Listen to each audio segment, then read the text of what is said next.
மீனாவும் முத்துவும் வீட்டில் இருக்கும்போது தான் எங்கள் வீட்டிலேருந்து மீனாவுக்கு வந்துட்டு ஃபோன் வருது. சங்கத்து சார்பாக ஃபோன் வரும்போது ஃபோனை எடுத்து அட்டன் பண்ணி பேசிட்டு வச்சுட்டு இங்கே கிச்சனுக்கு போயிடுறாங்க. திரும்ப திரும்ப அடிக்கடி ஃபோன் வந்துக்கிட்டே இருக்கு. மீனா உன் ஃபோனை அடிச்சுட்டே இருக்கு பாருன்னு அங்கே முத்து சொல்லும் போது சரிங்கன்னு கிச்சன்லேருந்து மீனா வெளியே ஓடி வந்து ஃபோன் அட்டன் பண்ணி பேசவும் செய்கிறாங்க. சரிக்கா சரிக்கான்னு ஒவ்வொருத்தவங்களுடைய ஆர்டரையும் வாங்கிக்கவும் செய்கிறாங்க. அதை பார்த்துக்கிட்டு இருக்க இங்கே நம்ம மனோஜ் வந்துட்டு முக்கியமான மீட்டிங் கூட பேச முடியலை. இப்படி நீங்களே இங்கே நின்று எல்லாத்தையும் பேசிக்கிறதா நான் என்னுடைய மீட்டிங் அட்டன் பண்ணுறதா இல்லையா? அதுவும் இங்கே நான் லேப்டாப்பில் ஆன்லைன் மூலமாக மீட்டிங் அட்டன் பண்ணிக்கிட்டு இருக்கேன். அது உங்களுக்கு புரியுதா இல்லைன்னு சொல்லி கேட்க அதுக்கு நாங்கள் என்னடா பண்ணுறது அப்படின்னு போது கேட்குறாங்க. ஏன் உன் பொண்டாட்டி என்ன பெரிய பிஸ்னஸ் மேனா? அப்படி பெரிய பிஸ்னஸ் மேனாக இருக்கிற மாதிரி இங்கே பெரிய ஆக்டிங்லாம் கொடுக்க வேண்டாம் அப்படின்னு சொல்லிட்டு அங்கே மனோஜ் சொல்ல இங்கே பாரு ரொம்ப ஓவராக பேசினேன், பல்ல உடச்சி கையில் கட்டி தட்டி கொடுத்துருவேன்னு சொல்கிறாங்க எங்கள் முத்து. என்னடா இப்போ அவன் என்ன தப்பாக சொல்லிட்டா? உன் பொண்டாட்டி சாதாரண பூ கட்டுறவ தானே, அவளுக்கு எதுக்கு இத்தனை ஃபோன் வந்துகிட்டே இருக்கு? அதுவும் பூ கட்டுற ஆர்டர்னா இப்படி ஃபோன் பண்ணி தான் சொல்லிகிட்டே இருக்கான்மா. மனோஜ் எப்படிப்பட்ட பிஸ்னஸ் பண்ணிகிட்டு இருக்கான் பார், எல்லாத்தையும் எப்படியெல்லாம் அவன் நடத்திக்கிட்டு இருக்கான்னு நீங்களாம் பார்த்துட்டு தானே இருக்கீங்க. அம்மா அவங்க ரெண்டு பேருக்கும் அதெல்லாம் நீ சொன்னாலும் புரியாது. எந்த பிஸ்னஸை எப்படி நடத்தணும், எப்படி கொண்டு போகணும், என்ன பண்ணணுன்றது எனக்கு தெரியும், படிக்காதவங்களுக்கு சொல்லி கொடுத்தாலும் தெரியாது அப்படின்னு அங்கே மனோஜ் சொல்லும்போது அதை கேட்ட முத்துக்கும் வந்து ஆமாண்டா படித்த நீ தானே தப்புக்கு மேலே தப்பை பண்ணிகிட்டு இருக்கேன். இப்போ வரைக்கும் கோர்ட்டு கேஸுன்னு அலைஞ்சிட்டு இருக்கிறது படித்த நீ தான், படிக்காத நானும் மீனாவும் கிடையாதுன்னு அங்கே முத்து வந்து சொல்லவும் செய்கிறாங்க. இதை கேட்டுட்டு இருக்க எங்கள் விஜயாவும் அவங்க நல்லதுக்கு சொன்னாலும் தப்பாக தான் படும் அப்படின்னு அங்கே விஜயா சொல்லும்போது அத்தை இப்போ எதுக்கு தேவையில்லாமல் நாங்கள் படிக்காத முட்டாள்ன்ற மாதிரி இங்கே நீங்கள் நடத்தவும் வேண்டாம் பேசவும் வேணாம்னு சொல்லும்போது அதுக்கு விஜயா சொல்கிறாங்க, ஏய் உன்னை பற்றியும் புருஷனை பற்றி பேசினா தான் உனக்கு ரொம்ப கோபம் வந்துடுமே. உண்மையை தாண்டி சொல்கிறேன், என் பிள்ளை மனோஜ் மாதிரியெல்லாம் உங்களால் வாழவே முடியாது. அவனை மாதிரி ஒரு நாளாவது உங்களால் ஷோரூம்லேருந்து ஏதாவது வியாபாரத்தை பண்ணி காட்ட முடியுமான்னு சொல்லி இங்கே சவால் விடுறாங்க. அப்படின்னா விஜயா ஒன்று வச்சுக்கலான்னு அங்கே அண்ணாமலை சொல்ல என்னங்க அப்படின்னு கேட்குறாங்க. மனோஜ் இத்தனை நாள் சம்பாதிச்ச பணம் எவ்வளோவிடா இருக்குன்னு சொல்லி கேட்க 10 lakhs அப்படின்னு சொல்கிறாங்க. அந்த 10 lakhs-ஐ மீனாவும் முத்துவும் 2 நாளில் எடுத்து காட்டுவாங்க, பார்க்கலாமா அப்படின்னு சொல்லி கேட்க அதெல்லாம் முடியவே முடியாதுமா, சுத்தமாக முடியாது. அதுவும் இல்லாமல் எப்படி எதுக்கு விளக்கம் கொடுக்கணும்னு எனக்கு தான் தெரியும். மீனாவுக்கும் முத்துக்கும் அப்படின்னு தெரிஞ்சிட போகுது.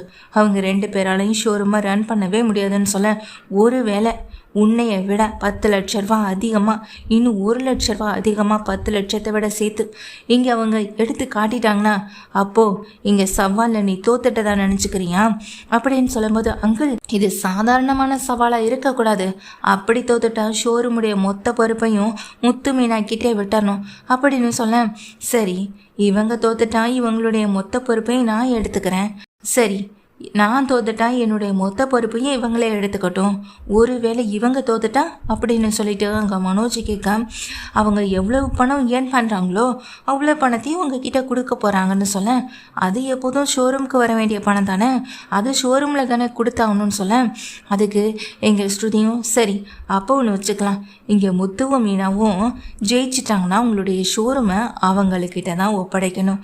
ஒருவேளை முத்துவும் மீனாவும் தோத்துட்டாங்கன்னா அவங்க பிஸ்னஸில் வர மாதாந்திர வருமானத்தில் பாதியை உங்ககிட்ட கொடுப்பாங்கன்னு சொல்லும்போது இதை கேட்டுட்டு மீனாவும் அங்கே முத்துவும் ஸ்ருதியை ஒரு பார்வை பார்க்க இல்லை கண்டிப்பாக நீங்கள் ஜெயிச்சிருவீங்க, அந்த நம்பிக்கை எனக்கும் ரவிகை இருக்குன்னு சொல்லும்போது ஏய் என்ன அவனே ஏற்கனவேன்னு சொல்லும்போது ஆமாம் இவங்க அப்படியே மாதம் லட்சக்கணக்கில் சம்பாதிக்கிறாங்க, அதில் பாதி வருமானம் இங்கே மனோஜுக்கு கொடுக்குறதுக்குன்னு சொல்ல நீங்கள் சொன்னாலும் சொல்லலைனாலும் அதுதான் உண்மை ஆண்டி, இங்கே முத்துவும் மனோஜும் இப்போ லட்சக்கணக்கில் தான் சம்பாதிக்கிறாங்க.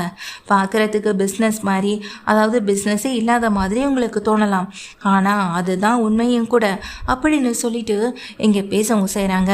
இதை கேட்ட உடனே இங்கே ரொம்ப பெரிய ஷாக் ஆகுறாங்க.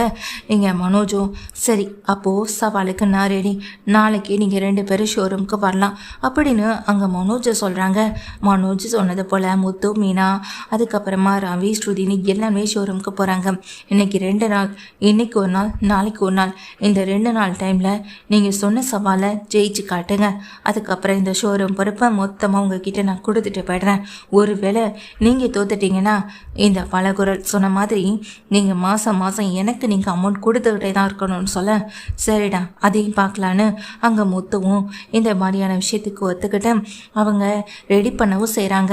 ஆனால் ஆட்கள் மட்டும் வரவே இல்லை.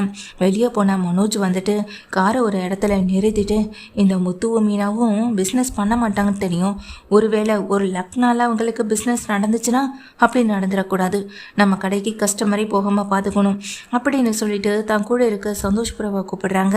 அவர்கிட்ட, இங்கே பாருங்க ப்ரோ, அந்த கடைக்கு கஸ்டமர் யாரும் 2 நாளைக்கு வரவே கூடாது, அப்படி அவங்க 2 நாள் வராமல் இருக்கணும் அப்படின்னு சொல்லும்போது, அதெல்லாம் நீங்கள் தான் என்கிட்ட சொல்லிட்டீங்களா ப்ரோ, அதை நான் பார்த்துக்கிறேன் ப்ரோ அப்படின்னு சொல்லிட்டு அவங்க சந்தோஷ் போன வச்சிடறாங்க. பரவாயில்ல, நாம் நினச்சது போல் இனி மாதம் முத்து மீனாவும் நமக்கு பணத்தை கொடுத்து தான் ஆகணும், அது நடக்க தான் போகுது அப்படி நினச்சி ரொம்ப சந்தோஷப்பட்டுக்கிட்டு இருக்காங்க. அப்போ தான் ஜீவாவும் அந்த சந்தோஷம் மாறி வேலையை பார்த்துக்கிட்டு இருக்க, வர்ற கஸ்டமர் எல்லாம் எந்த பொருளையுமே வாங்காமல் திரும்பி போயிட்டே இருக்காங்க. என்ன மீனா இது, நம்ம விட்ட சவாலில் நம்ம ஜெயிக்க மாட்டோம் போலயே, இந்த 2 நாளில் எப்படியாவது 10 லட்சம் பணத்தை எடுத்தலான்னு பார்த்தா எதுவுமே நடக்க மாட்டுதே. ஒரு பெரிய 2 கஸ்டமர் நம்ம கடையை தேடி வந்தாங்கன்னா 10 லட்ச ரூபாய் என்ன அந்த 2 நாளையில் என்ன, இந்த ஒரே நாளையில் எடுத்து கொடுத்துடலாமே அப்படின்னு அங்கே முத்துவும் மீனாவும் நினைக்க தான் செய்கிறாங்க. முத்து என்ன பண்ணுறாங்க, மீனாவை பார்த்து சொல்கிறாங்க, இப்போ என்ன மீனா பண்ணுறதுன்னு சொல்ல, ஒரு நிமிஷங்க அப்படின்னு சொல்லிட்டு ஜீவாவையும் சந்தோஷையும் கூப்பிடுறாங்க. 2 பேருமே வர கஸ்டமர்லாம் எந்த பொருளையும் எடுக்காமல் எதுக்காக திரும்பி போகிறாங்கன்னு சொல்லி கேட்க, தெரியல மேடம், அவங்களுக்கு ஒரு வேளை பொருள் பிடிக்கலையோ என்னவோ அப்படின்னு சொல்லிட்டு இருக்கும்போதே மீனா யோசிக்கிறாங்க. சரி, இனி வர கஸ்டமரை நானும் அவருமே பார்த்துக்கிறோன்னு சொல்லும்போது, இல்லை உங்களுக்கு எதுக்கு சிரமம்னு அந்த சந்தோஷம்ல, அதான் நான் பார்த்துக்கிறேன்னு சொல்கிறேன்னு அங்கே மீனா சொல்லும்போது, ஏன் மீனா, வர கஸ்டமரை நாம் எப்படி அட்டன் பண்ண முடியும், நமக்கு எப்படி இங்கே ஏசியை பற்றியும் ஃப்ரிட்ஜை பற்றியும் வாஷிங் மிஷின் பற்றியும் இப்படி எதை பற்றியும் நமக்கு தெரியாமல் எதை பற்றி மீனா நம்ம பேசுகிறதுன்னு சொல்ல, அது எல்லாமே பேசலாங்க, பேசுகிறதுல என்னங்க இருக்குது, அப்படி எதுவும் தப்பில்லை அப்படின்னு சொல்லிட்டு மீனா ஏசியை பற்றி படிக்கிறாங்க கொஞ்சம். அதே போல் ஃப்ரிட்ஜு வாஷிங் மிஷின் இது எல்லாத்தையுமே அவங்க ஒரு லிட்ரேச்சர் மாதிரி அதை வந்துட்டு என்ன ஏதுன்னு ஃபோன்லேயே படித்து கற்றுக்கவும் செய்கிறாங்க. கொஞ்ச நேரத்தில் மீனாவும் இங்கிலீஷும் தெரியுது இல்லையா, முத்துவுக்கும் மீனாவுக்கும் சில விஷயங்களை மட்டும் புரிஞ்சுக்கிறாங்க. எதை சொன்னால் மக்கள் வாங்குவாங்க, அதை எப்படி விற்கலாம், அதே நேரத்தில் அந்த பொருளோட தரம் என்ன அப்படின்றத பற்றி மட்டுமே தான் எங்கேயுமே நான் தெரிஞ்சுக்கவும் செய்கிறாங்க. அனாவசியமாக எதையுமே பேசாமல் வர கஸ்டமர் இங்கே முக்கியமாக ஃப்ரிட்ஜ் வாங்கணும்னு சொல்கிறாங்க. ஃப்ரிட்ஜுக்கிட்ட இங்கே மீனா தான் கூட்டிகிட்டு போகிறாங்க. இது டபுள் டோர் ஃப்ரிட்ஜ் சார் அப்படின்னு சொல்லிட்டு அந்த ஃப்ரிட்ஜை பற்றின எல்லா விவரத்தையும் தெளிவாக டீட்டெயிலாக தனக்கு தெரிஞ்ச இங்கிலீஷில் இங்கே மீனா சொல்லவும் செய்கிறாங்க. இதை கேட்டு அவருக்கும் ரொம்ப பிடிச்சிருக்கு. உடனே இதை ஆர்டர் பண்ணவும் செய்கிறாரு. உடனே அந்த ஃப்ரிட்ஜு வந்துட்டு சேல்ஸ் ஆகவும் செய்யுது. இப்படி கொஞ்ச நேரத்தில் ஒரு ஃப்ரிட்ஜை வித்துட்டிய மீனா அப்படின்னு சொல்லும்போது, நாம் கணக்கு 5 லட்ச ரூபா, இன்னைக்கு 5 லட்ச ரூபாய் எப்படியாவது சேல்ஸ் பண்ணி தான் ஆகணும், நாளைக்கு ஒரு 5 லட்ச ரூபா, இது 2மே முடிஞ்சிட்டுனா நமக்கு 10 லட்ச ரூபா இன்கம் கிடச்சிருங்க, கண்டிப்பாக உங்கள் அண்ணனை தோற்கடிக்க இதுதான் வழி அப்படின்னு சொல்ல, மீனா உண்மையிலேயே இந்த கடையில் வேலை பார்க்குறவங்களை விட ரொம்ப அருமையாக பேசுகிறான்னு சொல்ல, உங்களாலேயும் முடியுங்க, வர்றவங்களுக்கு புரிகிற விதத்தில் பேசும்போது நம்மளால் எல்லாமே முடியுங்க அப்படின்னு சொல்ல, சரின்னு சொல்லிட்டு வெயிட் பண்ணிக்கிட்டு இருக்காங்க. அப்போ தான் ஒரு ஹிந்திக்கார ஃபேமிலி அங்கே ஒரு அந்த கடைக்கு வராங்க. ஆனால் அந்த கடையில் வேலை பார்க்குற யாருக்குமே ஹிந்தி தெரியாது. ஆனால் இங்கே முத்து வந்துட்டு நல்லாவே ஹிந்தியில் பேசுகிறாங்க. எப்படி அதுன்னு சொல்லிட்டு இங்கே மீனா கேட்க, அதான் மீனா நம்ம விஸ்வப் இருக்கார்ல அப்படின்னு சொல்ல, ஆமாம் அப்படின்னு சொல்கிறாங்க. அவரை கூட அடிக்கடி நான் காரில் தானே பிக்கப் பண்ணிட்டு போவேன், அப்போ தான் அவர்கிட்ட நான் ஹிந்தி கற்றுக்கிட்டேன். அடிக்கடி ஹிந்தியில் பேசுவார், கொஞ்சம் பேசி கற்றுக்கவும் செஞ்சேன். இப்போ கொஞ்சம் ஓரளவு நல்லாவே வருது மீனா. அப்புறம் இங்கிலீஷ் மட்டும் நமக்கு தெரிஞ்சால் பார்த்தாதில்ல, ஹிந்தியும் தெரிஞ்சுக்கிட்டனா ஹிந்திக்கார ஃபேமிலி இங்கே சுற்றி பார்க்க வரும்போது அவங்கள நம்ம காரில் கூட்டிகிட்டு போகிறதுக்கும் அவங்க கேட்குற இடத்த காட்டுறதுக்கும் வசதியாக இருக்கும்ல, அவர்கிட்ட தான் மீனா நான் இதை கற்றுக்கிட்டேன்னு சொல்லும்போது, மீனா இதை கேட்டு ரொம்ப சூப்பருங்க அப்படின்னு சொல்லும்போது, அவங்களும் தனக்கு தேவையான பொருட்களை வாங்குறதுக்காக வர, முத்து வந்துட்டு அந்த பொருட்களை பற்றி எங்கள் ஹிந்தியிலேயே சில விஷயங்களை அவங்களுக்கு புரிகிற விதத்தில் தமிழும் கலந்து இங்கிலீஷும் கலந்து ஹிந்தி கலந்து அடுத்து விடுறாங்க. அவங்களுக்கும் அந்த பொருள் ரொம்ப பிடிச்சிருக்கு. நாங்கள் இதை வாங்கிக்கிறோம் சார். அது மட்டும் இல்லை, என்னுடைய 3 ஃபேமிலிக்கு இப்போது நான் தான் இதெல்லாம் வாங்கி கொடுக்க போகிறேன். ஏன்னா அவங்க ரொம்ப கஷ்டப்படுறவங்க. நான் மட்டும் சந்தோஷமாக இருந்தால் பார்த்தாது. நான் ஒரு வசதியான வாழ்க்கை வாழ்கிறேன். என்னை கூட பிறந்தவங்களும் வசதியான வாழ்க்கை வாழணுன்றதுக்காக தான் அவங்களுக்கு நான் இதெல்லாம் செய்கிறேன்னு சொல்லும்போது, சூப்பர் சார், உங்களை மாதிரி மனப்பான்மை இருக்கவங்கள பார்க்குறது ரொம்ப பெரிய கஷ்டம் சார். நீங்கள் பண்ணுற இந்த உதவி நிச்சயமாக உங்களை ரொம்ப நாளைக்கு வாழ வைக்கும்னு அங்கே முத்து வந்துட்டு தமிழில் சொல்ல, அவங்க வந்துட்டு புரியலைன்னு சொல்லும்போது, இல்லை சார், அது புரியலைனாலும் பரவாயில்ல சார், நீங்கள் நல்லா இருப்பீங்கன்னு சொல்லிட்டு எங்கள் முத்து வந்துட்டு அவங்க 3 ஃபேமிலிக்கும் தேவையான எல்லா வீட்டு உபயோக பொருட்கள் எல்லாத்தையுமே அனுப்பி வைக்கவும் செய்கிறாங்க. நான் கிளம்புறேன்னு சொல்லிட்டு அவர் கிளம்பி பே பண்ணிட்டு போகிறாங்க. 5 லட்ச ரூபா கரெக்டாகவே முடிஞ்சிருது. ஏங்க எப்படிங்க இதெல்லாம் அப்படின்னு சொல்லும்போது, தெரியல மீனா, ஒருவேளை கடவுள் நம்ம பக்கம் நிற்கிறாரோ என்னமோ அப்படின்னு சொல்லிட்டு அங்கே முத்துவும் சொல்லிட்டு இருக்காங்க. அந்த நேரத்தில் சந்தோஷ் எங்கள் மனோஜுக்கு ஃபோன் பண்ண, நீ நினைக்கிற மாதிரியெல்லாம் ஒன்றும் இல்லை, உன்னை விட உன் தம்பி முத்துவும் தம்பி ஒய்ஃப் மீனாவும் நல்லாவே பிஸ்னஸ் ரன் பண்ணுறாங்க. படிக்கலைன்னு சொன்னேன், ஆனால் உன்னை விட அதிகம் படித்தவங்க போல் பேசுகிறாங்க. உனக்கு இங்கிலீஷ் மட்டும்தானே தெரியும், ஆனால் உன் தம்பி முத்து இங்கே ஹிந்திலெலாம் நல்லாவே பேசுகிறாரு அப்படின்னு சந்தோஷம் சொல்ல, இப்போ என்னாச்சுன்னு சொல்லி கேட்க, என்ன ஆச்சா, இன்றைக்கி 5 லட்ச ரூபாய்ண்ணா 6 லட்ச ரூபாய்க்கே இங்கே பொருள் சேல்ஸ் பண்ணிட்டாங்கன்னு சொல்லும்போது, இதை கேட்ட எங்கள் மனோஜுக்கு பயங்கர ஷாக் ஆகுது. அப்படியெல்லாம் அப்படின்னு சொல்லிட்டு ரொம்ப அதிர்ந்து போய் நிற்கிறாங்க.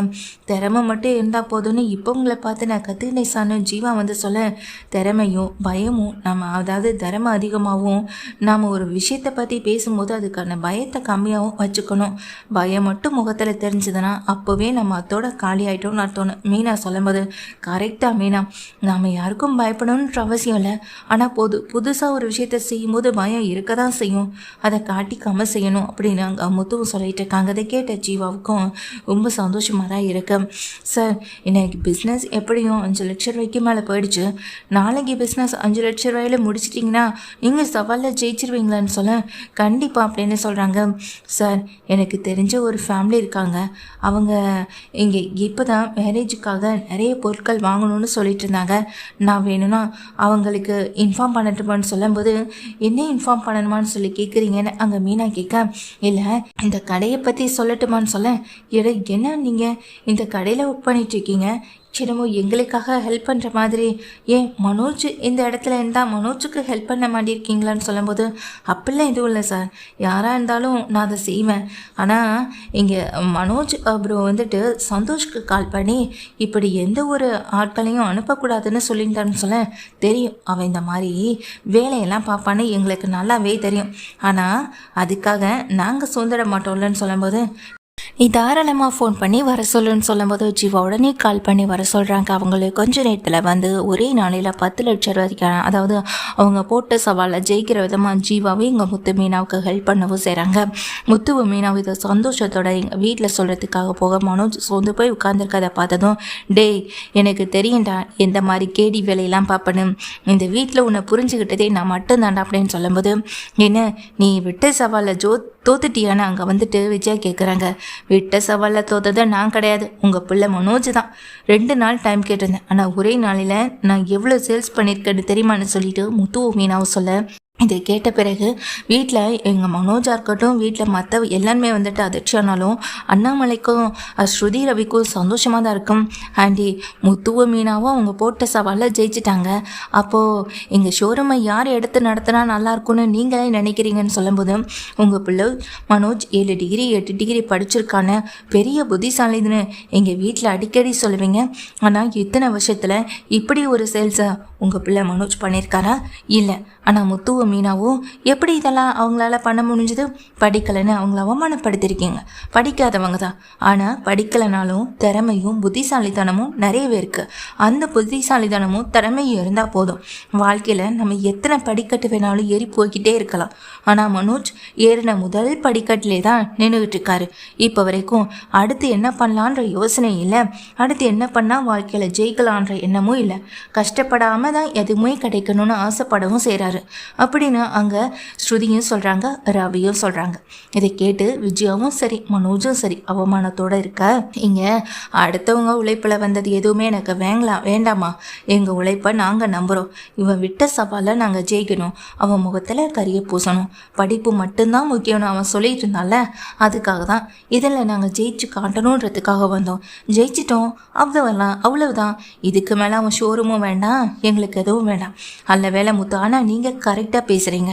ஆனால் அதுவே கொஞ்சம் யோசிச்சு பாருங்கள், நீங்கள் தோத்தந்தா எந்நேரம் மனோஜ் இப்படிலாம் பெருந்தன்மையை விட்டு கொடுத்துருப்பாரா, பேசியிருப்பாரா? உங்கள் 2 பேருடைய வருமானத்தில் பாதியாக அவர் வாங்கியே தீரணும்னு ஒத்த கல்லண்டிப்பார். இல்லைன்னா இந்த வீட்டில் 100க்கு 300 தடவையாவது கண்டிப்பாக சொல்லி காட்டிக்கிட்டே இருப்பாருன்னு சொல்லி இங்கே ரவி சொல்கிறாங்க, இங்கே ஸ்ருதியும் சொல்கிறாங்க. அதே நம்ம கரெக்டு தான் பழகுறலன்னு சொல்ல, டேய் மனோஜ், நீ சோர்ந்து போய் உட்கார அளவுக்கெல்லாம் உன் ஷோரூமை நான் வாங்கிட்டு விட்டுற மாட்டேன். இனிமேலாவது கொஞ்சம் திறமையை யூஸ் பண்ணி வாழ்க்கையில் முன்னேறத்துக்கான வழியை பாரு. படிப்பை மட்டுமே வச்சு பொட்டு மனப்பாடம் பண்ணி வர்றவங்க கிட்ட ஒப்பிக்கிறதுனால மட்டும் இங்கே பொருட்களை வித்துற முடியாதுடா. உண்மையாக நியாயமாக நேர்மையாக நம்ம சொல்கிற ஒவ்வொரு விஷயமும் மனசுக்குள்ளேருந்து வரணும். அப்படி வந்தால் மட்டும்தான் அவங்களுக்கும் அது பிடிக்கும், அவங்களுக்கும் அதை வாங்கணும்னு தோணும். ஆனால் நீ என்ன பண்ணுற, வரவங்க கிட்டேலாம் ரோபோ மாதிரி நின்றுக்கிட்டு படித்ததை அப்படியே ஒப்பிச்சிட்டு இருக்கடா. அதனால தான் உன்னுடைய கடைக்கு வந்துட்டு எந்த கஸ்டமர்ஸும் வரமாட்டாங்கன்னு அங்கே மனோஜை பார்த்து முத்து சொல்கிறாங்க. அதை கேட்ட எங்கள் அண்ணாமலையும், அதெல்லாம் இவனுக்கும் புரியாது இவளுக்கும் புரியாதுன்னு சொல்லிட்டு இருக்கேன், வாங்க மாமா சாப்பாடு எடுத்து வைக்கிறேன்னு சொல்லிட்டு போங்க. அப்புறம் இன்னொரு விஷயம், இன்னைக்கு ஒரு நாள் முழுக்க நான் உங்கள் கடையில் இருந்ததுனால எனக்கும் மீனாவுக்கும் வெளியில் வர வேண்டிய வருமானம் கட் ஆயிடுச்சு. ஸோ அதனால் இன்னைக்கான வருமானத்தை நாங்கள் எடுத்துக்கிட்டு மீதிய ஷோரூமில் உன்னுடைய அந்த லாக்கர்லேயே வச்சுட்டோம். அதனால் அந்த பணம் லாக்கரில் தான் இருக்குது, நீ ஒன்றும் கவலைப்படாத, மொத்த பணத்தையும் நாங்களே எடுத்துக்கிட்டோன்னு நினச்சி அப்படின்னு முத்துவை சொல்லிட்டு போக மனோஜுக்கு இன்னும் அவமானமாக தான் இருக்குது. முத்துவை மீனாவை புரிஞ்சுக்காத விஜயாவுக்கும் மனோஜுக்கும் சரியான பதிலடியை இங்கே முத்துவும் மீனாவும் கொடுக்க தான் செய்கிறாங்க, எங்கள் விஜயாவுக்கும் இங்கே மனோஜுக்கும். அதே நேரத்தில் தான் மீனாவுக்கு வந்துட்டு கால் வருது. சாப்பிட்டதுக்கு பிறகு யார் அப்படின்னு சொல்லிட்டு பார்த்தா எங்கள் சந்திரா தான் கால் பண்ணுறாங்க. சரிம்மா காலையில் நான் வரேன்னு சொல்லிட்டு ஃபோன் வைக்கிறாங்க. அடுத்த நாள் காலையிலேயே முத்துவும் மீனாவும் கிளம்பி சந்திராவை பார்க்க அவங்க வீட்டுக்கு போகிறாங்க. அவங்க வீட்டில் சந்திராவும் அமைதியாக இருக்க, சந்திரா வீட்டுக்குள்ளே இன்னும் சில பேர் இருக்கவும் செய்ய, என்னம்மா என்னாச்சு, உடனே ஃபோன் பண்ணி வர சொன்னியே, காலையிலே உடனே வர சொன்னேன், அதனால தான் நாங்கள் மார்க்கெட்டுக்கு கூட போகாமல் இங்கே ஓடி வந்தோம், என்னாச்சும்மா, உடம்புக்கு ஏதாவது முடியலையே, யார்மா இவங்களாம் அப்படின்னு சொல்லி கேட்க, நாங்கள் உங்கள் அம்மாவுக்கு ரொம்ப வேண்டப்பட்டவங்க அப்படின்னு சொல்லிட்டு அவங்க நின்றுக்கிட்டு இருக்கவும் செய்கிறாங்க. ஆமாம் நீ யாருமான்னு சொல்லி கேட்குறாங்க. நான் இவங்க பொண்ணு பேர் மீனா அப்படின்னு சொல்லும்போது கேட்டவங்களும், நான் சொன்னது ஞாபகம் இருக்குல்ல, சீக்கிரமாக நடக்கட்டும்னு அவங்க அந்த இடத்த விட்டு போக, யார் அத்தை இவங்க, உங்களே ஏதோ மிரட்டுற மாதிரி பேசிட்டு போகிறாங்க, நீங்கள் எதுவுமே பேசாமல் அமைதியாக நிற்கிறீங்க, அத்தை உங்களை தான் கேட்குறேன்னு சொல்லும்போது நிதானத்துக்கு வர சந்திராவும் அது வந்து மாப்பிள்ளைன்னு பேச தயங்கி நிற்கிறாங்க. சொல்லுங்கத்தை, எதுவாக இருந்தாலும் சொல்லுங்கத்தை அப்படின்னு அங்கே முத்து திரும்ப கேட்குறாங்க. எதுவுமே பேசாமல் சந்திரா மீனாவுடைய தோல் மேலே படுத்து சாஞ்சிட்டு அழுகவும் செய்ய, அத்தை என்னாச்சு, வீட்டில் ஏதாச்சும் பிரச்சனையா, வந்தவங்க கடன்காரவங்களா, என்னென்னு சொல்லுங்கத்தை அப்படின்னு திரும்ப கேட்க, என்னை மன்னிச்சிரு மீன் அப்படின்னு கையெடுத்து கும்பிட்டு சந்திரா அழுகிறாங்க. அத்தை என்னாச்சுன்னு சொல்லும்போது, ஆமாண்ணே எங்கே பதறி போகிறாங்க மீனாவும். அப்போ தான் மீனா கிட்ட சந்திரா விஷயத்த சொல்கிறாங்க. சொல்லிட்டு இருக்கோம், அது சொல்ல ஆரம்பிக்கிறதுக்கு முன்னாடியே சத்யா வீட்டுக்கு வராங்க. சத்யா வீட்டுக்கு வந்ததை பார்த்ததும் சந்திரா அமைதியாக நிற்க, என்னாச்சுக்கா, அம்மா ஏன் இப்படி இருக்காங்க, என்னாச்சு, ஏதாச்சும் பிரச்சனை அப்படின்னு சொல்லி கேட்குறாங்க. அதுக்கு எங்கள் சந்திரம், அதெல்லாம் ஒன்றும் இல்லைடா, நீ மட்டும் வந்திருக்க ரேகா வரலன்னு சொல்லி கேட்க, இல்லைம்மா ரேகா ஆஃபீஸ்க்கு போயிட்டான், இங்கே ஏதோ முக்கியமான ஃபைல் இருக்குது அதை எடுத்துகிட்டு போகணுன்றதாக்காக தான் வந்தேன்னு சொல்லிட்டு உள்ளே போகிறாங்க, ஃபைல் எடுக்கிறாங்க, கிளம்புறாங்க. டே சத்யா நில் அப்படின்னு அங்கே மீனா சொல்லும்போது, என்னக்கா என்ன விஷயம் சொல்லு அப்படின்னு அங்கே மீனாவை பார்த்து கேட்க, வீட்டில் அம்மா ஏதோ சுகமாக இருக்காங்க, கவலையாக இருக்காங்கன்னு தெரிஞ்சும் எப்படா உன்னால் வந்த வேகத்துக்கு வீட்லேருந்து கிளம்பி போக முடியுது, அம்மா கிட்ட 2 வார்த்தை பேசுவோம், அம்மா கையால் சாப்பிடுவோன்னு எதுவுமே உனக்கு தோணாதான்னு சொல்ல, அக்கா காலையிலே நானும் இங்கே ரேகாவும் அவங்க அம்மா வீட்டில் சமைச்சு கொடுத்தாங்க, அதையே நாங்கள் சாப்பிட்டோம், இப்போ முக்கியமான ஃபைல் எடுத்துகிட்டு உடனே கிளம்பணும், மீட்டிங் இருக்குது, இந்த சமயத்தில் நான் அம்மா கிட்ட பேசிக்கிட்டு இருந்தால் அங்கே மீட்டிங்கை யாருக்கு அட்டன் பண்ணுறது, அவங்க அப்பா வேறு ஊரில் இல்லை, அதை நான் தானக்கா பார்த்துக்கணும், அக்கா இதெல்லாம் ஒரு பெரிய விஷயமே இல்லை, நீ பார்த்து பேசிக்கா அப்படின்னு சொல்லிட்டு இங்கே சத்யா கிளம்பி போக மீனாவுக்கு ரொம்ப பெரிய கோவம். அந்த நேரத்தில் தான் எங்கள் வீட்டுக்கு சீதாவும் அருணும் வராங்க. சீதாவை பார்த்ததும் சத்யா வந்துட்டு, வா சீதா, வாங்க மாமா அப்படின்னு சொல்லும்போது, எங்கே சத்யா எங்கள் வேலை கிளம்பிட்டேன்னு சொல்லி கேட்க, ஆமாம் மாமா அப்படின்னு சொல்கிறாங்க. உள்ளவா ஒரு முக்கியமான விஷயம் பேசணும் அப்படின்னு சொல்லும்போது, இல்லை மாமான்னு சொல்ல, டேய் வாடா அப்படின்னு கையை பிடிச்சி கூட்டிகிட்டு வராங்க. சத்யா வந்து நிற்க, மாமா எந்த விஷயமா இருந்தாலும் கொஞ்சம் சீக்கிரம் சொல்லுங்கன்னு சொல்லிட்டு அங்கே சத்யா சொல்லும்போது, ஏன் சார் அவ்வளோ பெரிய முக்கியமான மீட்டிங்னா நீ எதுக்கு இங்கே வந்த? ஆளை வச்சு ஃபைல் எடுத்துகிட்டு போக வேண்டியதுதானே? இங்கே பாருடா சத்யா, என்றைக்குமே இங்கே வசதியான வாழ்க்கை கிடைச்சதுக்கு பிறகு இருந்த வாழ்க்கையை மறந்துடக்கூடாதுன்னு சொல்லுவாங்க. ஆனால் நீ அப்படி இருப்பியானே எனக்கு சத்தியமாக தெரியல. மீனா சொல்ல, அக்கா நீ என்னென்னமா பேசுகிற? அப்பல நான் எதுவுமே இல்லைக்கா. நாங்கள் சத்யா சொல்லும்போது, சத்யா உங்ககிட்ட நிறைய மாற்றம் இருக்குது. நானும் மாமாவும் வந்ததுக்கான காரணமே உன்னையும் ரேகாவையும் வீட்டுக்கு விருந்துக்கு கூப்பிட்றதுக்காக தான் சொல்ல, நானும் அதை தான் நினச்சிட்டு இருந்தேன்னு மீனா சொல்கிறாங்க சீதாவை பார்த்து. அத்தை நான் சத்யாவுக்கும் ரேகாவுக்கும் வீட்டில் விருந்து வைக்கலான்னு இருக்கும்னு சொல்லும்போது, சரிங்க மாப்பிள்ள ரொம்ப சந்தோஷம்னு சொல்லிட்டு இருக்காங்க. அங்கே அருண் கிட்ட எங்கள் சந்திராவும் அருண் வந்து சத்யாவை பார்த்து சொல்கிறாங்க, சத்யா நாளைக்கு ரேகாவை கூப்பிட்டுட்டு எங்கள் வீட்டுக்கு வா அப்படின்னு சொல்லும்போது, ஆமாண்டா சத்யா. நாங்கள் சீதா சொல்ல, ஐயோ சீதா என்னுடைய நிலைமை என்னுடைய சுச்சுவேஷன் உங்களுக்கெல்லாம் புரியுதா இல்லையா? என்னுடைய பிஸ்னஸ் இப்போ நிறைய பிரச்சனைகளை போயிட்டு இருக்கு. அதுவும் இல்லாமல் நான் அடுத்த லெவலுக்கு போகணும், அவர் வரத்துக்குள்ளே கம்பெனியை அடுத்த முன்னேற்றத்துக்கு கொண்டு போகணும்னு நினைக்கிறேன். இதுக்கிடையில் நீங்கள் யாருமே புரிஞ்சுக்காம நீங்கள் ஆளாளுக்கு ஒரு யோசனையை வச்சுக்கிட்டு என்கிட்ட திணிக்கணும்னு நினச்சா அது எப்படி முடியும்? என்னாலாம் வர முடியாது அப்படின்னு சொல்கிறாங்க. சத்யா நீ பேசுகிறது கொஞ்சம் கூட சரியில்லைன்னு சீதா சொல்லும்போது, நான் சரியாக தான் பேசுகிறேன். உங்களுக்கு அது தப்பாக படிச்சுன்னா அதுக்கு நான் என்ன பண்ண முடியும்? என்னால் வர முடியாது அம்மா, தப்பாக அதுவும் நினச்சிக்காதீங்க அப்படின்னு சொல்லிட்டு சத்யா அங்கேருந்து கிளம்பிட்டே, சத்யா நில் அப்படின்னு சீதா பக்கத்தில் போகிறாங்க. ஆனால் அவங்களுக்கு கோவம் இருக்கிறதுனால ஓங்கி பல்லான்னு ஒரு அரை அந்த சத்யா கணத்தில் விடவும் செய்ய சத்யாவும் அதிர்ச்சியோட பார்க்குறாங்க. நானும் போனால் போதேன்னு அமைதியாக தான் இருக்கேன். ஆனால் நீ கொஞ்சம் கூட மனசாட்சி எல்லாமே எல்லாம் மீறி போயிட்டுருக்கேன். உன்னை இந்த வீட்டில் எப்படி வாழ்ந்தன்ற எல்லாத்தையும் மறந்துட்டியா? இந்த அளவுக்கு கஷ்டப்பட்டோன்றதையும் மறந்துட்டியா? எல்லாத்தையும் மறந்துட்டு எப்படி அவனால் இப்படியெல்லாம் பேச முடியுது? இப்போ வரைக்கும் உன்னை எங்கள் தம்பியை நினைக்கிறதுனால தான் நாங்கள் அமைதியாகவே நடந்துக்கிட்டு இருக்கோம். இன்னைக்கு இதுக்கு மேலே ஏதாவது நீ ஒரு விஷயத்த பண்ணினேன் அப்புறம் நடந்துக்கிறதே விதமே வேறு மாதிரி இருக்கும்னு சொல்லும்போது சத்யா கோவத்தோடு அங்கேருந்து போகிறாங்க. அதை பார்த்துக்கிட்டு இருக்க எங்கள் மீனாவும், என்ன செய்தா எதுக்கு இப்படி அடிச்சேன்னு சொல்ல, பின்ன என்னக்கா வீடு தேடி வந்து மதித்து கூப்பிடுறோம், இல்லை இப்போதைக்கு முடியாது இன்னொரு நாள் வரும்னு சொல்லலாம்.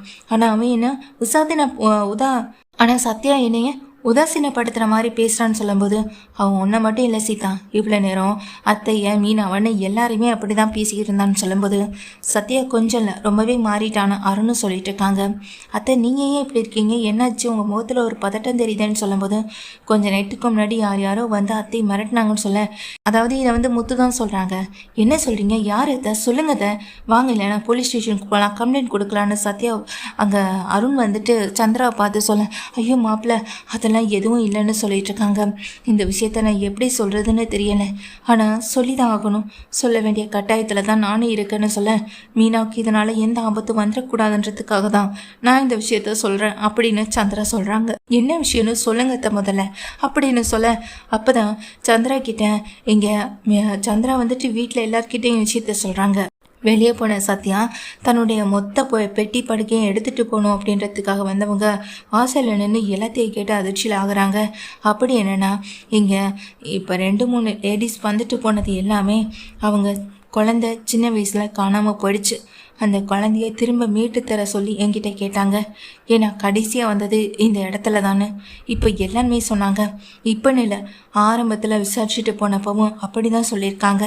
அதனால தான் அந்த குழந்தைய நான் தான் எடுத்துக்கிட்டேனோ, இல்லை அந்த குழந்தை ஏன் மூலமாக வேறு யாரோ வீட்டுக்கு போயிடுச்சோன்னு அவங்களுக்கு ஒரு சின்ன சந்தேகம் அப்படின்னு சொல்கிறாங்க. என்ன நம்ம சொல்கிறீங்க, எதுவுமே புரியலைன்னு வீட்டில் இருக்கவங்க கேட்க, ஆமாம் முத்து மாப்பிள்ள, என்ன நடந்துச்சுன்னா ஒரு நாள் நானும் என் கணவரும் கரும்பு ஜூஸ் இந்த மாதிரி போடுறதுக்காக தான் எங்களுடைய தொழிலே அதுதான். அந்த இடத்துல தொழில் போட்டு இந்த வேலையை பார்த்துக்கிட்டு இருந்தப்போ தான் ஒரு குழந்தை அந்த இடத்துல அழுதுகிட்டு வந்தா. அப்போ அந்த குழந்தைய நாங்கள் தான் தூக்கிக்கிட்டோம். ஆனால் அந்த சமயத்தில் அந்த குழந்தைய தேடி வந்தவங்க எங்ககிட்ட மட்டும் வந்து கேட்கல. அதுக்கப்புறமா அந்த குழந்தைய அவங்க வீட்டில் கொண்டு விடணும்னு சொல்லி தான் நாங்களும் கிளம்பினோம். ஆனால் அவங்க வீட்டில் அவங்க அம்மா அப்பான்னு யாருமே இல்லைன்றதையும் கேள்விப்பட்டோம். அது மட்டும் இல்லாமல் சொந்தக்காரவங்க அந்த குழந்தைய தேடிட்டு அலைகிறதும், அது மட்டும் இல்லாமல் அந்த குழந்தை பேரில் இருக்க எல்லா சொத்துக்களையும் தாங்க அனுபவிக்கணும், அந்த குழந்தையோட பேரில் இருக்கிறதுன்றதுனால எந்த சொத்துக்களையும் அனுபவிக்க முடியாதுன்றதுக்காகவும் தான் அவங்க அந்த குழந்தைய தேடி வந்தாங்க. அந்த விஷயம் தெரிஞ்சதுக்கு பிறகு அந்த குழந்தைய நாங்கள் அவங்க கண்ணில் காட்டாமல் அங்கேயும் தூக்கிட்டு வந்துட்டோன்னு சொல்லும்போது, இப்போ அந்த குழந்தை எங்கம்மா இருக்காங்க, எப்படி இருக்காங்கன்னு சொல்ல, அது மீனா அப்படின்னு சொல்லும்போது, அத்தை அப்படின்னு சொல்லிட்டு எங்கள் முத்து சந்தேகத்தோட பார்க்க, ஆமாம் மாப்பிள்ள, அந்த குழந்தை வேற யாரும் இல்லை, இவ தான் என் பொண்ணு மீனா தான் அப்படின்னு சொல்லும்போது, என்னத்தை சொல்கிறீங்கன்னு கேட்குறாங்க. ஆமாம், என் பொண்ணு ஏன் இத்தனை வருஷமாக இந்த விஷயத்த சொல்லாமல் மறைச்சிருந்தேன்னா நிச்சயமாக அவங்க தேடி வரப்போகிறதுலன்ற நம்பிக்கை இருந்தது. இப்போ தேடி வந்துட்டாங்கன்றதும் மீனா உயிருக்கு ஆபத்து வந்துடுமோன்னு பயமாக இருக்குது. சொத்துக்காக என்ன வேணாலும் செய்யலாம்ல, சொத்துக்காக அவங்க மீனாவை ஏதாவது செஞ்சிட்டாங்கன்னா இவ்வளோ கஷ்டத்துலேயே நான் மீனாவை பொத்தி வளர்த்தது எல்லாமே இந்த வீட்டோட குடும்பத்தோட ஒரு வாரிசு, மூத்த வாரிசு அது மீனா மட்டும்தான். அப்படிப்பட்ட மீனாவை இழந்துடக்கூடாதுன்றதுக்காகன்னு சொல்ல மீனாவுக்கும் சரி, சுற்றி இருக்க ஸ்ரீதா அருண் எல்லாருக்கும் சரி அதிர்ச்சி ஆகிறாங்க. ஆனால் அவங்க யார் என்னன்னு தெரியுமா அத்தன்னு சொல்லும்போது, தெரியாது மாப்பிள்ள, அவங்க யார் என்னன்ற விஷயமே தெரியாது. நாங்கள் வேறு ஊரில் இருந்து தானே தொழில் போட்டு நடத்திக்கிட்டு இருந்தோம். அதுக்கப்புறம் மீனாவுக்கு எந்த பிரச்சனையும் வந்துடக்கூடாதுன்றதுக்காக தான் நாங்கள் அந்த ஊரை காலி பண்ணி இங்கே வந்தோம். இப்போ இங்கேயும் தேடி வந்துட்டாங்கன்னு சொல்ல, இதை கேட்டதுக்கு பிறகு அருண் சொல்கிறாங்க, நீங்கள் ஒரு லீகலாக போலீஸ் ஸ்டேஷன் ஒரு கம்ப்ளைண்ட் கொடுத்து வைங்க, அதுக்கப்புறம் எதுவாக இருந்தாலும் பார்த்துக்கலான்னு சொல்ல, இப்போ வரைக்கும் மீனா பற்றின எந்த விஷயமும் யாருக்கு தெரியாது. ஆனால் இப்போ சொல்ல வேண்டிய கட்டாயத்தில் நான் எல்லார்கிட்டையும் சொல்லிட்டேன். மீனாவுக்கு எந்த பிரச்சனையும் வராமல் நீங்கள் தான் பார்த்துக்கணும் மாப்பிள்ளன்னு முத்துக்கிட்ட சொல்லும்போது, அத்தை இவ்வளோ கஷ்டத்துலையும் நீங்கள் கஷ்டத்தை மட்டும் தாண்டி இங்கே மீனாவையும் வளர்த்துருக்கீங்க. மீனாவுடைய சொத்துக்கு ஆசைப்பட்டெல்லாம் இதை நீங்கள் செய்யலை. ஆனால் மீனாவுக்கு நிறைய சொத்து இருக்குன்னு நீங்கள் சொன்னதுக்கு பிறகும் அந்த சொத்துக்காக நான் எதையுமே பண்ண போகிறதில்ல. மீனாவே இருக்கட்டும், நானாக இருக்கிறோம். ஏன்னா நாங்கள் 2 பேரும் கஷ்டப்பட்டு தான் உழைச்சி முன்னேறணும்னு நினைக்கிறோம். அதே போல் மீனா பேரில் இருக்க சொத்து எல்லாமே இங்கே யாருக்கு போகணும், எப்படி போகணுன்றது இருக்குன்னு சொல்லி இங்கே சொல்லவும் செய்கிறாங்க. ஆமாம், வந்தவங்க யார் எப்படி இருந்தாங்கன்னு உங்களுக்கு ஏதாவது தெரியுமான்னு சொல்லி கேட்க, அப்போ இங்கே முத்துவும் மீனாவும் வந்தவங்க சாதாரணமான ஆட்களாக தான் தெரிஞ்சாங்கன்னு சொல்ல, இல்லை மாப்பிள்ள, வந்தது இப்போ வந்தவங்க வேற ஒரு லேடிஸ். ஆனால் எனக்கு தெரிஞ்சு வந்தது அப்படின்னு சொல்லிட்டு தங்கிட்ட ஒரு ஃபோட்டோ இருக்குது, அதை எடுத்து காட்டுறாங்க. இந்த ஃபோட்டோவில் இருக்கவங்க தான் மாப்பிள்ளன்னு சொல்லும்போது, இதை பார்த்த உடனே அதண்டு போகிறாங்க, இது தேவிகா தானே அப்படின்னு சொல்லும்போது, ஆமாம் அப்படின்னு அங்கே மீனாவும் சொல்கிறாங்க. இவங்க தானே அப்படின்னு கேட்க, ஆமான்ற மாதிரி சொல்ல, மீனா இவங்க அந்த சொத்தெல்லாம் நிறையா இருக்குது அப்படி இப்படின்னு சொல்லிட்டு இருந்தவங்களாச்சே அப்படின்னு அங்கே மீனாவை பார்த்து சொல்லும்போது, ஆமாங்க அப்படின்னு இங்கே மீனாவும் பதட்டத்தோடு நிற்க, அப்போ தான் அதை வாங்கி இங்கே அருண் பார்க்குறாங்க தேவிகாவுடைய ஃபோட்டோவை. தேவிகா ஃபோட்டோ பார்த்து அருணுக்கு இன்னும் பெரிய அதிர்ச்சி. ஏன்னா இவங்க பல குற்றங்களில் தொடர்புடையவங்க, சொத்து வழக்கு, கொலை வழக்குன்னு நிறைய பின்னணியில் இருக்கிறவங்க, முக்கியமாக ரவுடிசம் கூட பண்ணக்கூடியவங்க. இப்படிப்பட்டவங்க அப்படின்னு சொல்லி கேட்குறாங்க. நிச்சயமாக இவங்க அனுபவிச்சுட்டு இருக்க சொத்தும் ஆண்டுகிட்டு இருக்க சொத்தும் மீனாவுடையதாக மட்டுமா தான் இருக்கணும். இங்கே பாருங்கள், அது உங்களுடையது, உங்களுக்கு திரும்ப கிடைச்சாகணும்ல, இதை நீங்கள் லீகலாக தான் மூவ் பண்ணணும் அப்படின்னு சொல்லும்போது, மீனா அப்போது அவங்க பேரில் அவங்க பக்கத்தில் இருக்கவங்க பொண்ணுன்னு சொல்லி இருக்கவங்க, அப்போ அவங்க பேரில் இருக்க சொத்துக்கள் எதுவுமே இருக்காது, நிச்சயமாக இருக்காது. இது ஒரு போலி குடும்பம். இது மாதிரி எத்தனை குடும்பங்களை ஏமாத்திருக்காங்க இந்த லேடி. அப்படிதான் இப்பையும் ஒரு பொண்ணை கூட்டி அவங்க வச்சுக்கிட்டு நடிக்கிறாங்களோன்னு எங்களுக்கு சந்தேகமாக இருக்கு, பார்த்துக்கலாம் அப்படின்னு சொல்லிட்டு இங்கே அந்த அருண் நினச்சி சொல்லிட்டு இருக்கும்போதே அருண் ஃபோனுக்கு ஒரு ஃபோட்டோ வருது. ஒரு பொண்ணு மிஸ்ஸிங், ஹோம்லேருந்து மிஸ் ஆகிருக்காங்க. இப்போ வரைக்கும் அவங்க கிடைக்கல. அவங்கள ரீச் பண்ணணும், அவங்கள நம்ம எப்படியாவது தெரிஞ்சுக்கணும் அப்படின்னு சொல்லிட்டு அவங்க ஃபோனுக்கு வரக்கு, ஏன்னா இங்கே டிராஃபிக் போலீஸ் போகிற இடங்களில் வர்ற இடங்களில் இருக்காங்களான்னு மட்டும் பாருங்கன்னு சொல்லிட்டு பார்க்கவும் செஞ்சுருக்காங்க. அப்போ தான் அதை இங்கே பார்த்துக்கிட்டு இருக்கும்போதே பின்னாடி வழியாக இருக்க கண்ணாடியில் அந்த ஃபோட்டோ பார்த்ததும் அது கனகா தானே அப்படின்னு சொல்லிட்டு காட்டவும் செய்கிறாங்க. எங்கள் மீனாவும் முத்துவும் பார்க்கவும் செய்கிறாங்க. ஆமாம், இந்த பொண்ணு உங்களுக்கு தெரியுமான்னு சொல்ல, இப்போ தேவிகான்னு ஒரு லேடியோட ஃபோட்டோ காட்டினாங்கல்ல, அவங்களுடைய பொண்ணு கனகா மனநல பாதிக்கப்பட்டவங்க. இப்போ இவங்க 2 பேரும் ஒரே வீட்டில் தான் இருக்காங்க, கொஞ்ச நாளைக்கு முன்னாடி தான் இந்த பொண்ணுக்கு கல்யாணம் நடந்துச்சுன்னு சொல்லும்போது ஓ மை காட் அப்படின்னு அருண் சொல்கிறாங்க. ஏன்னா இப்போ தான் ஒரு விஷயம் வந்துச்சு, இந்த பொண்ணு அதாவது ஹோம்லேருந்து காணாமல் போயிருக்காங்கன்னு. ஹோம்லேருந்து காணாமல் போன பொண்ணு இப்போ தேவிகாவுடைய பக்கத்தில். அப்போ தேவிகாவுடைய உண்மையான பொண்ணு இந்த பொண்ணு கனகா கிடையாது. அப்படி இருக்க பட்சத்தில் இந்த பொண்ணுக்கு என்ன நடக்குதுன்னு தெரியல. ஹோம்லேருந்து காணாமல் போன பொண்ணை எதுக்காக தான் பொண்ணுன்னு சொல்லி தான் கூட வீட்டில் வச்சு பார்த்துக்கணும். இப்போ அவங்களுக்கு கல்யாணமும் பண்ணி வச்சுருக்காங்கன்னா நிச்சயமாக சொத்துக்காக தான் இருக்கும். ஏன்னா மீனா பேரில் இருக்க சொத்துக்களை அனுபவிக்க முடியாமல் இப்போது இந்த பொண்ணை கூட்டிகிட்டு வந்து அந்த பொண்ணு பேர் கூட தெரியாத நிலைமையில் தொலைஞ்சதுனால தான் இப்போ கனகான்னு இந்த பொண்ணுக்கு பேரை வச்சு இந்த பொண்ணு தான் இந்த குடும்பத்தோட வாரிசுன்னு காட்டுறதுக்காகவும் சின்ன வயசுலேயே மனநலமா பாதிக்கப்பட்டு வெளியே போயிட்டாங்க, இப்போ தான் கண்டுபிடிச்சு கூட்டிகிட்டு வந்தோன்னு சொல்லி இப்போ அந்த பொண்ணு மூலமாக சொத்து அனுபவிக்கின்றதா கூட அந்த தேவியோடைய பிளானாக இருக்கலான்னு அங்கே சொல்லவும் செய்கிறாங்க அருணும். அருண் சொன்னதை கேட்டதுக்கு பிறகு முத்துவும் மீனாவும் தெரிய வருது. இதை சும்மா விடக்கூடாது, உடனே அவங்கள கைது பண்ணணும்னு சொல்லிட்டு அங்கேருந்து ஸ்டேஷனில் இருக்கவங்க கிட்ட விஷயத்த சொல்லணும். அருண் அங்கேருந்து கிளம்பி போக அக்கா அப்படின்னு எங்கள் கட்டிப்பிடிச்ச சீதா அழுக, சீதாவும் எங்கள் மீனாவுக்கு ஆறுதல் சொல்கிறாங்க. மீனாவும் வந்துட்டு எதுவுமே பேசாமல் அமைதியாக இருந்தாலும் மன்னிச்சிருங்க மீனா, உங்ககிட்ட இந்த விஷயத்தை இப்போ இல்லை சாகிற வரைக்கும் நான் சொல்லக்கூடாதுன்னு தான் நினச்சேன். ஆனால் உன் உயிருக்கு ஆபத்து வந்துடுமோன்ற பயத்தில் தான் இதை நான் சொல்லிட்டேன்னு சொல்ல, அத்தை நீங்கள் எதை பற்றியும் கவலைப்பட வேண்டாம், நானும் ஸ்டேஷன் கிளம்புறேன் மீனாவை கூட்டிகிட்டு அப்படின்னு சொல்லிட்டு முத்துவும் அவசரமாக கிளம்புறாங்க. இங்கே தேவியாவும் கைது பண்ணப்படுறாங்க. மீனாவுடைய சொத்துக்களும் மீனாவுக்கு திரும்ப கிடைக்கிது. இந்த விஷயத்தெல்லாம் கேள்விப்பட்டேன் இங்கே விஜயாவுக்கு வந்துட்டு ரொம்ப பெரிய அதிர்ச்சி. மனோஜ் தான் ஏமாந்து போனதை முழுமையாக உணர்ந்து இருக்கவும் செய்கிறாங்க.